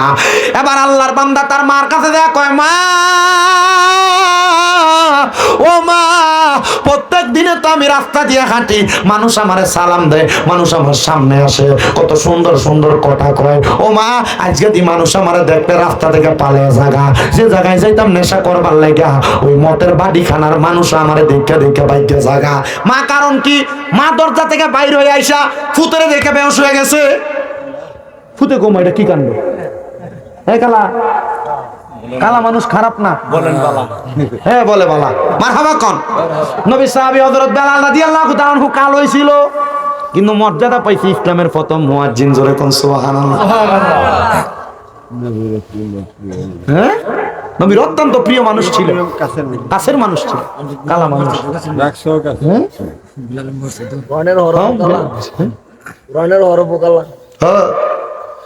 ওই বেলাল রাদিয়াল্লাহু তাআলা আনহুর মসজিদে আমি দেয়া নামাজ পড়ে আসছি 2 মাস হয়, মাত্র 2 মাস। বড় সুন্দর জায়গা। এই জায়গাতে খেজুরের বাগান ছিল, এখন মসজিদ হয়ে গেছে। তো কালা ছেলে মা বেহুশ হয়ে গেছে। মা সজাগ হওয়ার পর ডাক দিয়ে কয়, মা আপনি যে আমারে দেখে বেহুশ হয়ে গেলেন, সবাই যে দশা আপনারও তো এই দশা। ডাক দিয়া কয়, ছেলে রে তুই কেমনে আমার ছেলে? আমি তো এমন কালা ফোলা জন্ম দিছিলাম না। আমার ছেলে চেহারাটা সুন্দর ছিল, তো চেহারা দিয়ে কালা। ফোলা কই যার কাছে যায় কেউ আমার জায়গা দেয় না। ছেলে ডাক দিয়া কয়, এবার আমি দৌড়াইতে দৌড়াইতে রোমের মসজিদের পরে ইমাম সাহেবের কাছে গেলাম। ডাক দিয়ে কইলাম, হুজুর ও হুজুর গো, আপনি আমারে যে পুকুরের ভিতরে ডুব দিয়ে আইছেন, এই পুকুরের ভিতরে যে আমি ডুবটা দিলাম, এই পুকুরে ডুবটা দেওয়ার কারণে আমার সুন্দর চেহারাটা কি কালা হয়ে গেছে। আমার যে দেখে সে ভয় পায়। আমার মাও আমারে গ্রহণ করে না। আমার মা কয় আমার ফুতের চেহারা সুন্দর, তুই ফুতের চেহারা তো কালা। না রে না বাবা, তুই আমার ফুত না, তুই আমার কাছ থেকে জাগা। মা ডাক দিয়া কয়, আমি আমার সন্তানরে 7 বছর হারাইয়া রাখলাম, আমার সন্তান আমার কাছে নাই। তবে ওই রোমের আল্লাহর ওলি আমার কাছে খবর পাঠাইছে, আপনি আপনার ছেলের জন্য টেনশন করেন না, আপনার ছেলে ভালো জায়গায় আছে, নেশা করে না। বলে হুজুর কেমনে? রোমের আল্লাহর ওলির কাছে যখন ওই ব্যক্তি গেছে, ডাক দিয়ে কই, হুজুর আপনার আমার যেহেতু এলাকার কোনো মানুষ পছন্দ করে না, আপনি আমার আপনার দরবারে রাখা দেন। হুজুর কই, তুই নেশাখোর, তুই মদখোর, তোরা আমার কাছে রাখতাম না। আল্লাহ কয়, যারা নেশাখোর, যারা মদখোর, এরারে আমার কাছে রাখি না। আল্লাহ কেন? আল্লাহ কয়, ইন্নাল্লাযীনা কাফারু মিন আহলিল কিতাবি ওয়াল মুশরিকিনা, মারহাবা কইতেন না, ওয়াল মুশরিকিনা ফি নারি জাহান্নামা খালিদিনা ফিহা। আল্লাহ কয়, নিশ্চয় যারা কুফরি করে, যারা নেশা করে, নেশা করার সময় তাদের ঈমান থাকে না, এরা কাফের হয়ে যায়, কুফরি করে। এই কুফরি যারা করে আল্লাহ কয় এরা জাহান্নামী, একদিন 2 দিন না, সারা জীবন জাহান্নামে থাকবে। কয় তুই তো নেশা করস, আমি আমার দরবারে নেশাখোরের জায়গা দেই? হুজুর কেউ যে আমারে গ্রহণ করে না, আপনি যদি আমার জায়গা না দেন আমি কার কাছে যাব দয়াল মুর্শিদ তোমার দরবার রে চাকর নিরাখি বাই আমারে কন্যা দয়াল মুর্শিদ তোমার দরবারে চাকর নিরাখি বাই আমারে আমি বিনা মাইনে করব চাকরি বিনা মাইনে করব চাকরি মুর্শিদি চাঁদের কদমে চাকরনি রাখি বায়া মারে আমার পেশোয়ারি চাঁদের দরবারে চাকর নি রাখি বায়া মারে নাই সাধন বোজন গো দয়াল নাই সাধন বোজন কি দন আছে কি দন দিয়া রাখতাম তোমার মন হারে নাই সাধন বোজন গো দয়াল নাই সাধন বোজন কি দন আছে কি দন দিয়া রাখতাম তোমার মন দয়া কইরা কবুল কর পেশোয়ারি গো দয়া কইরা কবুল কর তোমার নুরি কদমে চাকরনি রাখিবা আমার দয়াল মুর্শিদ তোমার দরবারে চাকর নি রাখিবায়া মারে ছেলে ডাক দিয়া কই হুজুর নেশা কর্ম কেমনে নেশার বাড়িখানায় গেছিলাম গো ওই মানুষ আমারে দেখা ভয় পায়া মত তত ফালাইয়া দিয়া তারা ভাগ্যা গেছে গা হুজুর ডাক দিয়া কয় তাইলে এখন থেকে নেশা করবা না ওয়াদা করো ফলা কই ওয়াদা নেশা করতাম না মারহাবা কোন তার আল্লাহর ওলির কাছে গেলে মানুষ ভালো হয় না খারাপ হয় আল্লাহর ওলি কয় বাবা ও বাবা বাবা রে আয় আয় এখন আমার কাছে আয় আল্লাহর ওলি কয় তারে 3 মাসে কোরআন শরীফ শিখাইছি 1 বছরের মাথায় তার হাদিসের জ্ঞান তার সিনার ভিতরে দিয়া দিছি ও আব্বা তার সিনার মধ্যে কোরআন হাদিসের জ্ঞান দেওয়ার পরে কোরআন হাদিসের সঠিক এলেমওয়ালা ব্যক্তি কোনোদিন খারাপ পথে তার কদমটা বাড়ায় না উনি কয় আমি আমার কদমে খারাপ ভাবে বাড়াইতে বাড়াইতে যখন জীবন আমি বরবাদ করে ফালাইছি আল্লাহর ওলির কাছে গেছি রে আল্লাহর ওলিটা আমার এমন ভাবে পরিবর্তন কইরা দিছে আমি কোরআন শিখছি আমি হাদিস শিখছি 7 বছর পর্যন্ত এবার ওই ওলির খেদমতে আমি আমার জীবন কাটাইছি কয় বছর আমরা তো দরবারে যান মুই ধুয়ে ফেললেন শেষ কাম কিন্তু দরবারে কিছু সবক দেয় একা বই জানা বই জানা তালিম জোহরের নামাজের পরে কি আমল ফজরের পরে কি আমল আসরের পরে কি আমল মাগরিবের পরে কি আমল এশারের পরে কি আমল আপনি তো দরবারে আমলই করেন না তো ফিরের সম্পদ যেটা ফিরের মুহাব্বত যেটা আল্লাহ পাওয়ার জন্য আপনারা যে সবক দিছে আপনি তো এটা পালনই করেন না তো ভাইবেন কেমনে কি কথা কন না কেন ঠিক আছে না আপনি না পালন করলে তো ভাইতেন না এটা যেই দরবারই হোক ফিরে সবক না পালন করলে আপনি আল্লাহ পাইবেন না রাসূল পাইবেন না কারণ ফিরে সবক যেগুলো দিতেছে এটা কোরআন হাদিসের সবক এই কথা কন না কেন ঠিক কি গভীর মনোযোগ দেন বাবারা গভীর মনোযোগ দেন 7 বছর ছিল খেদমতে কয় বছর 7 বছর খেদমতে ওই ছেলে ডাক দিয়ে কই হুজুর খেদমত তো করতেছি ভালো হুজুর একদিন হঠাৎ করে ফজরের নামাজের পরে আব্বা তাড়াতাড়ি রেডি হও হুজুর কেন বলে 7 বছর কি করছো এটার একটা প্রমাণ তুমি আমারে দেওয়া লাগবে মারহাবা 7 বছর কি করছো প্রমাণ দেওয়া লাগবে ওই ছেলে ডাক দিয়ে কয় আমি সাথে সাথে রেডি হইলাম আমার হুজুরের ঘোড়াটার মধ্যে উঠলাম আমার হুজুর উঠলেন সামনে আমি হুজুরের পেছনে ঘোড়া দৌড়াইতেছে দেখলাম ওই ঘোড়া আমার ঘরের দরজার সামনে দাঁড়াইছে আমি ঘরের দরজার সামনে যাইয়া আমার ঘরের দরজাটা খুললাম দরজাটা খুইলা দেখলাম আমার ঘরের মধ্যে আমার মা নামাজের সেজদা দিয়া রইছে আমি আমার মারে ডাক দিলাম মা ও মা ওঠো না মা জননী সেজদা থেকে মাথা উঠে বাম দিকে ফিরে আবার বেহুশ হয়ে গেছে ফুতনা কালা বেশি কালা আল্লাহর ওলি কয় আমার স্মরণ হইল ওই দিনের কথা এই ফুত তো কালা ছিল না সে যেন নেশা না করে, মানুষ যেন তারা পছন্দ না করে, সে যেন আমার কাছে ফইরা থাকে, আমি তার হেকমত করে কালা বানিয়ে দিছিলাম। এ বাবা চল। হুজুর কয় তারা আমি নিয়ে গেলাম আবার আমার পুকুরের সামনে। বললাম বাবা তুমি তাড়াতাড়ি বিসমিল্লাহ বলে 3টা ডুব দাও। কয় ডুব? বিসমিল্লাহ কয়ে 3 ডুব দিলে শরীর যত অপবিত্র থাক পবিত্র হয়ে থাকে। মারহাবা কন্যা। বিসমিল্লাহ কয়ে কয় ডুব? 3 ডুব। অনেক মুসলমান নামাজ পড়ে, নামাজ হয় না, কারণ গোসলের ফরজ জানে না। গোসল কেমনে করণ লাগবে, কেমনে গোসল করলে পবিত্র হইবে জানে না। তা আপনারা যে ফরজ গোসল করেন, এক কথায় সহজ ভাষায় স্বামী স্ত্রী দুইজনের মেলামেশার পরে আপনার যে ফরজ ভাবে গোসলটা আদায় করা লাগে, এই গোসলটা তো আপনি সঠিক নিয়মে না করলে আপনি তো পবিত্র না। সঠিকভাবে না করলে আপনি পবিত্র না, তাহলে আপনি নামাজ পড়েন যে হইব, রোজা রাখেন হইব? তো গোসল করবেন সর্বপ্রথম এই ফরজ গোসলের নিয়মটা শিখাই দিই, এটা মনে রাখবেন। যুবক ভাইরা যারা আছেন, আপনাদের যদি গোসল ফরজ হয়, আপনার উপযুক্ত বয়সের মধ্যে উপনীত হয়েছেন, সর্বপ্রথম আপনি আপনার বাঁ হাত দ্বারা, ডান হাত দ্বারা পানি ঢালবেন, বাঁ হাত দ্বারা আপনি আপনার লজ্জাস্থানকে আগে পরিষ্কার করে নেবেন।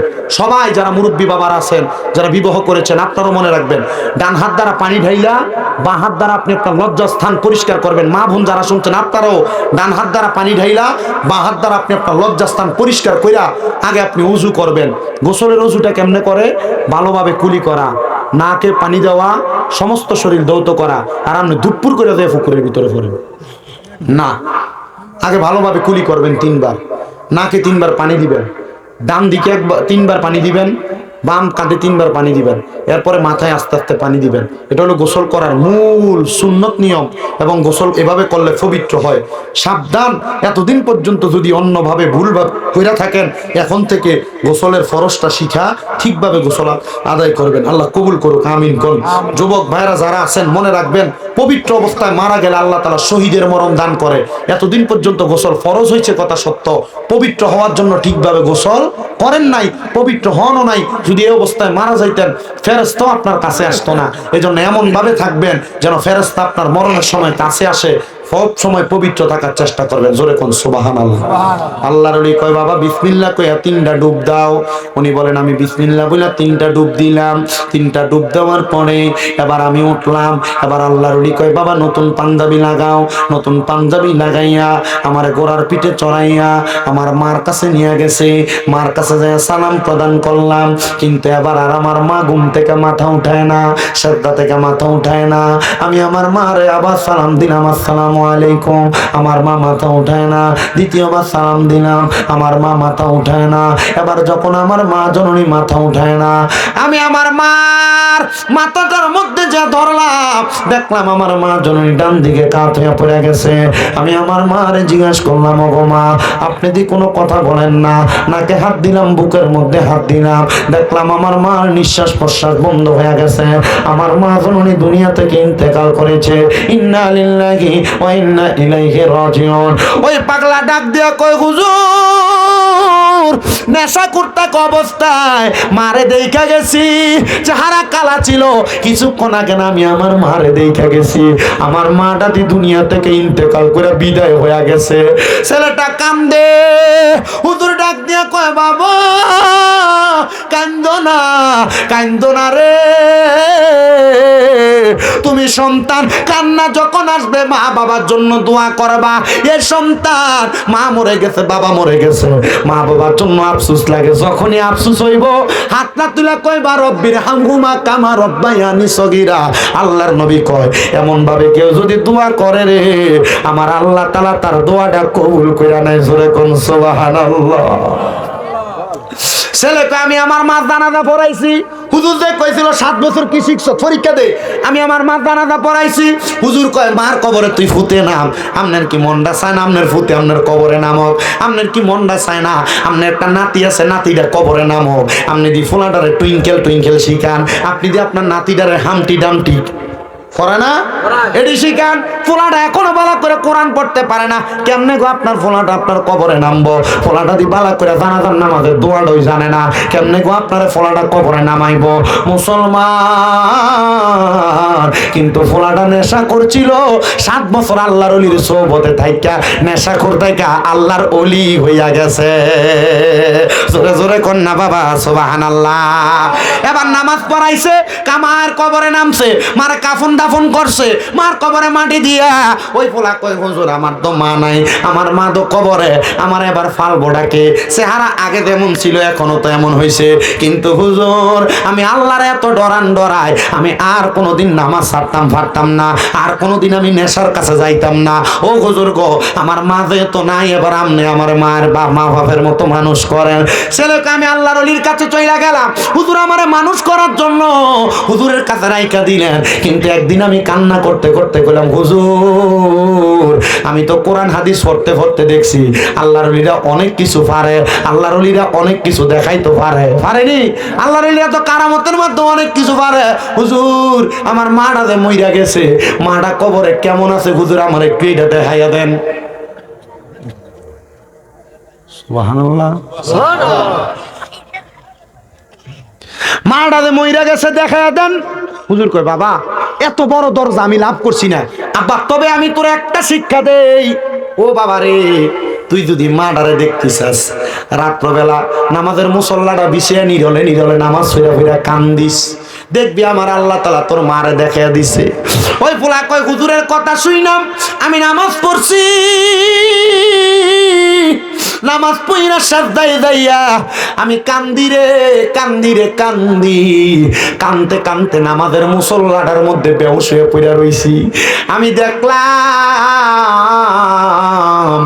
একটা মহিলা সুন্দর সুন্দর জান্নাতি পোশাক পইরা জান্নাতের ভিতরে সুন্দর একটা বাগিচার মধ্যে ঘুরতাছে।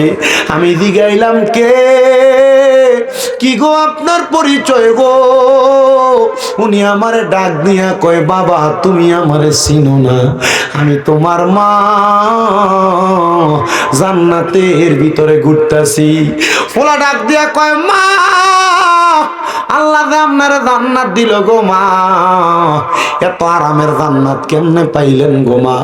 মা ডাক দিয়া কয় তোমার মতো একটা সন্তান থাকতে আমি মা তো দুজকে যাইতে পারি না। মা গো আমার জীবনে তো পাপ আর পাপ, আমার জীবনে তো গুনার গুনাহ, আমার জীবনে তো নেশার নেশা, আপনি মা কেমনে আমি ফুতের লেগে মাপ পাইছেন? মা ডাক দিয়া কয় পুত্রে, যেই দিন তুই আমার নামাজের মুসল্লাটা বিক্রি করে দিস, ওই মুসল্লা কিনুন না ক্রেতা ব্যক্তিটা আমার বাড়িতে আইছিল, ওই ক্রেতা হইল তোমার মসজিদের হুজুর, যার কাছে তুমি আজকে 7 বছর পড়ালেখা করতেছ। ওই হুজুর তোমারে 7 বছর বালা বানাইছে। আমার আল্লাহ তাআলা তুমি সন্তানের 7 বছরের ইবাদতের কারণে আমি মার কবরের আযাব মাফ কইরা দিছে। ও নুরালাপুরের মানুষ রে, আজকে যেহেতু নুরালাপুর এলাকার মধ্যে মুসলিম মিয়া তো সুন্দর জান্নাত বাগান সাজাইছে, পীরে তরিকত মুনাজিরে আজম হযরতুল আল্লামা পীরজাদা কাজী আবু সাঈদ পেশোয়ারী রাহমাতুল্লাহ আলাইহি স্মরণের মাহফিল। আল্লাহ চাইলে আবু সাঈদ পেশোয়ারী রাহমাতুল্লাহ আলাইহির উসিলায় আমরার মা বাপরে মাফ করতে পারে কি পারে না? অবশ্যই পারে, অবশ্যই পারে, অবশ্যই পারে। আল্লাহ যেন আল্লাহর ওলির উসিলায় আমরার বংশের কবরের আযাব মাফ করে, শুনে কোন আমিন। আসলেন নবী এই দরাতে রহমত বরকত নিয়ে, আসুন সবাই তাজিমে সালাম দেই ওই নবীরে, ইয়া নবী সালাম। সবাই কাতার করে দাঁড়ান।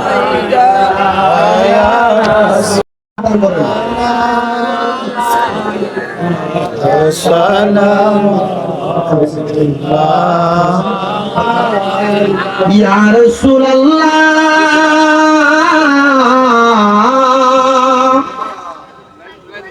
ওয়া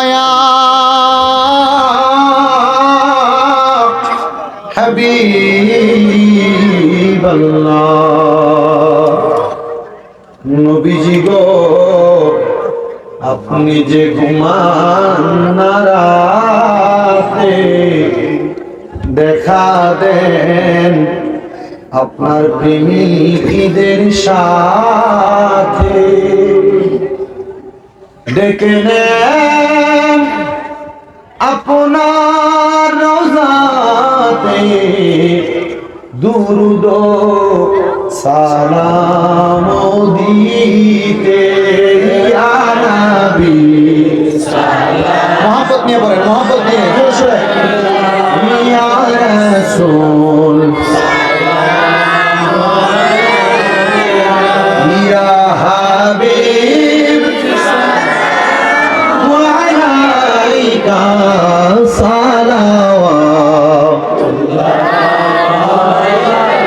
হাবিবি সাইয়্যিদি ইয়া রাসূলাল্লাহ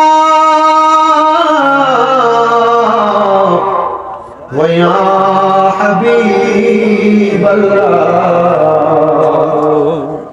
নবী গো মরণে থাকি বয়ে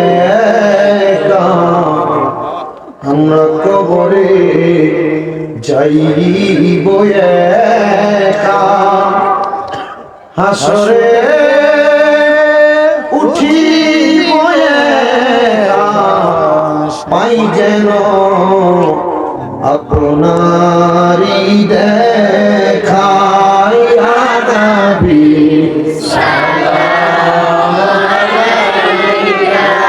ইয়া রাসূল ইয়া হাবিব সালাম আলাইকা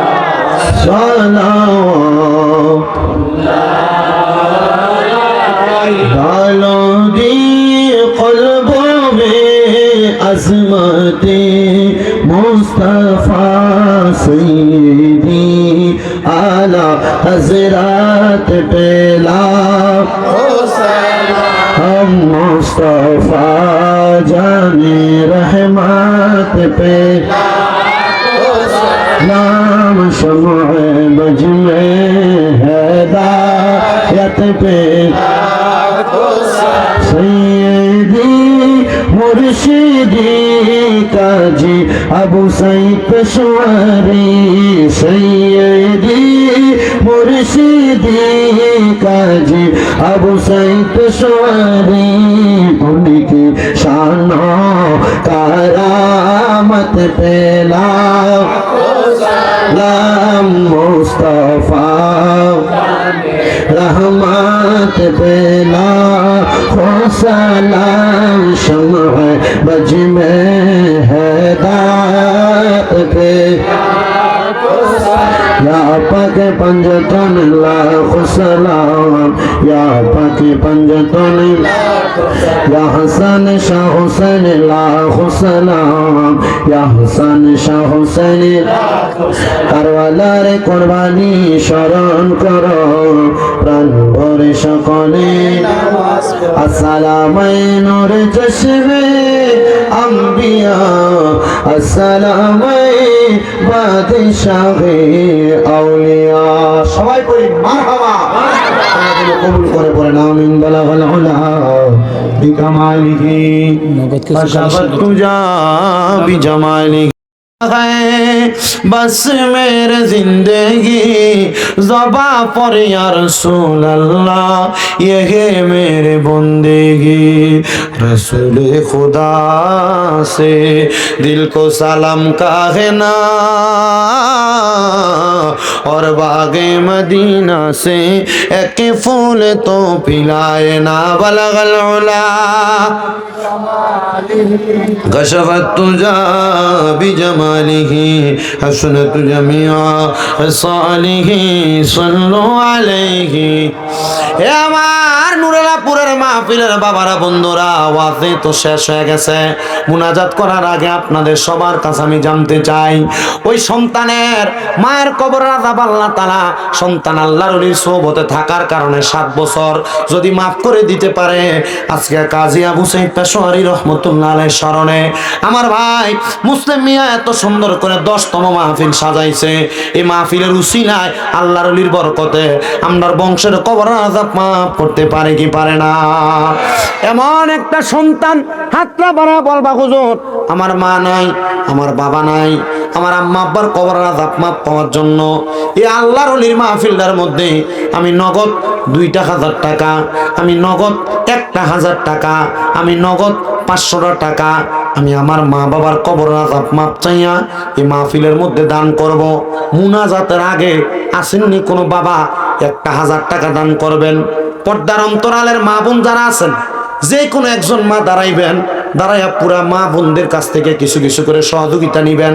আসেননি কেউ? বলে হুজুর আমার মা নাই, আমার বাবা নাই, আমার মা বাবার জন্য দোয়া করবেন। আমি আমার মা বাবার জন্য দোয়া চাই, আমি 1,000 টাকা নগদ আমার মা বাবার জন্য দান করে দিব। আসেননি কেউ?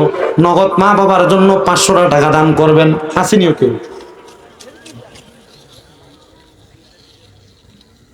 আসেন কেউ? বলে হুজুর আমি আমার আম্মার জন্য দোয়া চাই, আব্বার জন্য দোয়া চাই। হুজুর আমার মা বাবার জন্য খাস করে দোয়া করবেন, আমি আমার মা বাবার জন্য খাস করে দোয়া চাই। হুজুর আমি আমার মা বাবার মহব্বতে 500 টাকা নগদ দান করব। কে দিবেন? নগদ নগদ নগদ দিবেন? কোন সময়? আচ্ছা দেন না।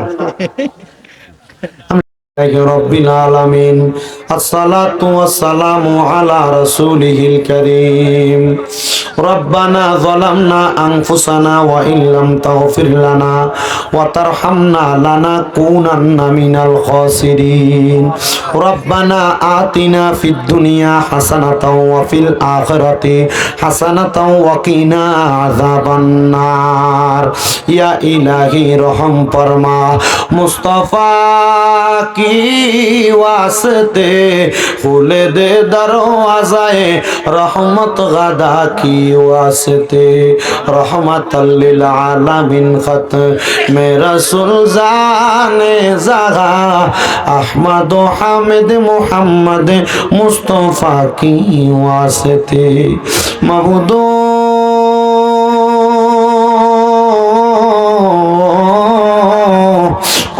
দয়াল আল্লাহ আপনি কি আসমানে না জমিনে না পাহাড়ে না দরিয়ায় গত জীবনে আপনার কত তালাশ করলাম সন্ধান পাইলাম না।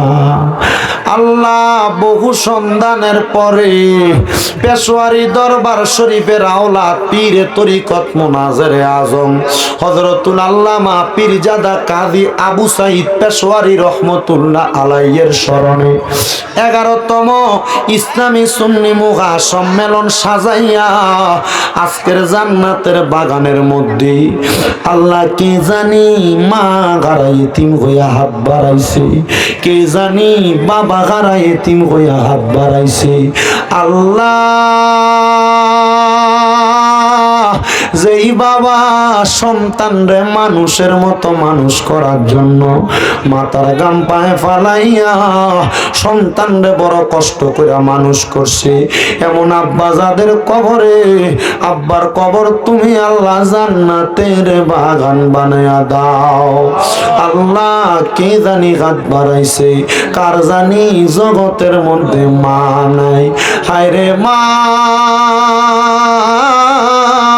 যে মারে মা কইয়া ডাকলে কলিজার আগুন ঠান্ডা হইয়া যায়, যে মায়ের দিকে নেক নজরে তাকাইলে কবুল গজের সওয়াব হইয়া যায়, এমন মা যাদের অন্ধকার কবরে রে আল্লাহ এমন আম্মার কবরটারে তুমি আল্লাহ জান্নাতের বাগান বানায়া দাও। আল্লাহ আবার কত এতিমেরা হাত বাড়াইছে, আজকে মুহাম্মদ মুসলিম মিয়ার বাড়িতে পেশোয়ারি দরবারের আশিকিন জাকিরিন অন্যান্য দরবারের আশিকিন জাকিরিন যাদের মাও নাই বাবাও নাই জনমের এতিম হইয়া হাত বাড়াইছে, এমন আম্মাই আব্বা যাদের কবরে রে আল্লাহ আম্মাই আব্বার কবর জান্নাতের বাগান বানায়া দাও। মরিয়া গিয়াছেন আল্লাহ আল্লাহ দারার মা বাপ মাফ করিয়া দেন না গো আল্লাহ কবরে রাজা। আকাশেতে চন্দ্র সূর্য আল্লাহ উঠে বারে বার কবর দেশে যারার গো মা বাপ ফিরিল না মারা গো মা হারাইয়া বাপ হারাইয়া আজকে কুমিল্লা গুমনা নুরালাপুরের মুসলিম মিয়ার বাড়ির প্রাঙ্গণের মাহফিলে তারা কাঁধ বাড়াইছ আল্লাহ তাকায়া দেখো যাদের মা নাই বাবা নাই গো আম্মা আব্বার কবর জান্নাতের বাগান বানায়া দাও যাদের মা বাবা বেঁচে আছে হায়াতে তৈয়বা নসিব করে দাও আম্মা আব্বার সেবা যত্ন করার মতো তৌফিক দান করো ও আল্লাহ এই নুরালাপুর সহ সমস্ত পৃথিবীর মুসলমান ইমানদারদের কবর জান্নাতের বাগান বানায়া দাও রাব্বুল আলামিন আল্লাহ ফরিয়াদ তোমার দরবারে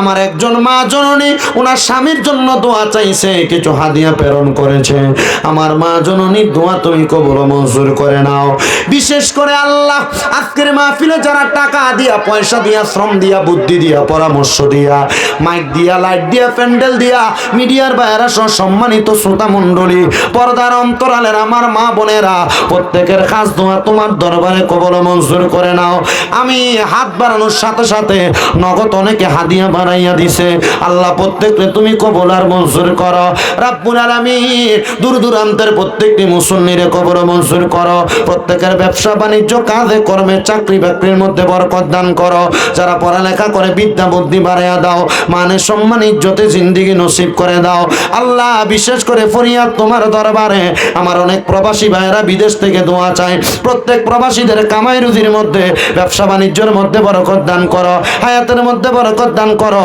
প্রবাসীদের মনের আশা পূরণ করো প্রবাসীদের কামাই রুজিতে বরকত দাও প্রবাসীদের হায়াতে বরকত দাও প্রবাসীদেরকে শরীর সুস্থ রাইকা বেশি করে কামাই করার তৌফিক দাও আল্লাহ ফরিয়াদ তোমার দরবারে অনেকে খাস করে দোয়া চাই খাস দোয়া কবুল মঞ্জুর করো আমার কেন মিয়া পাগলা দাদা ভাই উনি দূর দূরান্ত থেকে চলে আসে কেন মিয়ারে কবুল মঞ্জুর করো আল্লাহ বিশেষ করে মুর্শেদ ভাইয়ের আব্বার জন্য দোয়া চাইছে আম্মা অসুস্থ আছে তারে কবুল মঞ্জুর করে নাও মুসলিম মিয়ার সাথে যারা যারা মাহফিলে ইন্তজাম করে সহযোগিতা করে আঞ্জাম দিয়া সহযোগিতা করেছে তাদের প্রত্যেককে তোমার কুদরতের দরবারে কবুল আর মঞ্জুর করে নাও আল্লাহ ফরিয়াদ তোমার দরবারে গো মনিব পর্দার অন্তরালের অনেক মা বোনেরা দোয়া চাই আমার মা বোনদের দোয়া তোমার দরবারে কবুল মঞ্জুর করে নাও আল্লাহ মরম দিবা দুঃখ নাই তবে বেঈমান বানায় মরম দিও না মরণের আগে বারবার মক্কা মদিনা তাওয়াফ জিয়ারত নসিব কইরা আখেরি জবানে ইমানের কালেমা নসিব করে গো আল্লাহ আল্লাহ বিশেষ করে আমার জুয়েল যে সুন্নি মিডিয়া তার ভাই একটা মাদ্রাসা প্রতিষ্ঠা করেছে দোয়া চাইছে আল্লাহ তার ভাইয়ের মাদ্রাসাটাকে তুমি সুগম এবং সুন্দরভাবে পরিচালনা করার তৌফিক দান করো বিশেষ করে আমাদের জাহিদের আব্বা অসুস্থ আছেন কুয়েতের জমিনে দোয়া চাই জাহিদের আব্বাকে কবুল করে নাও রাব্বুল আলামিন মরণের আগে নবীজির নূরানি চেহারা মোবারক দেখাইয়া আখিরি জবানে মধুর কালেমা পড়াইয়া দিয়েন লা ইলাহা ইল্লাল্লাহু মুহাম্মাদুর রাসূলুল্লাহ সাল্লাল্লাহু আলাইহি ওয়াসাল্লাম আসসালামু আলাইকুম